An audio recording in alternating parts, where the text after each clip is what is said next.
দুর্গাপূজায় ভারতে ৩,০০০ টন ইলিশ রপ্তানির অনুমোদন।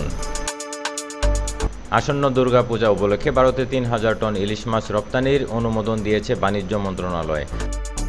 আজ শনিবার ২১ সেপ্টেম্বর বাণিজ্য মন্ত্রণালয়ের উপসচিব সুলতানা আক্তার স্বাক্ষরিত এক আদেশে এ তথ্য জানানো হয়।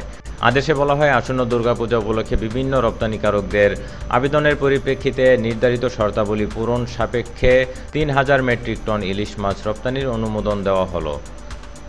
সংশ্লিষ্ট আবেদনকারীদের আগামী ২৪ সেপ্টেম্বর দুপুর ১২টার মধ্যে বাণিজ্য মন্ত্রণালয়ের বরাবর উপসচিব, রপ্তানি ২ শাখা, কক্ষ নম্বর ১২৭, ভবন ৩, বাণিজ্য মন্ত্রণালয়, বাংলাদেশ সচিবালয়, ঢাকায় আবেদন করতে বলা হয়েছে। উল্লেখিত তারিখের পর আবেদন গ্রহণযোগ্য হবে না। আর যারা আগেই আবেদন করেছেন তাদের নতুন করে আবেদন করার প্রয়োজন নেই। নতুন সরকার ভারতে ইলিশ রপ্তানি করবে কিনা এ নিয়ে বেশ কিছুদিন ধরে আলোচনা চলছিল।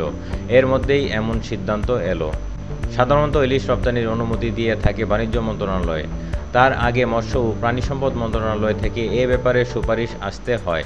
তবে প্রাণী সম্পদ মন্ত্রণালয় এবার ভারতে ইলিশ রপ্তানি হবে না এমনটি ইঙ্গিত দিয়েছিল। তো এই ছিল সংবাদ। পরবর্তী আপডেট পেতে চ্যানেলটি সাবস্ক্রাইব করে সঙ্গে থাকুন। বিদায় নিচ্ছি। আল্লাহ হাফেজ।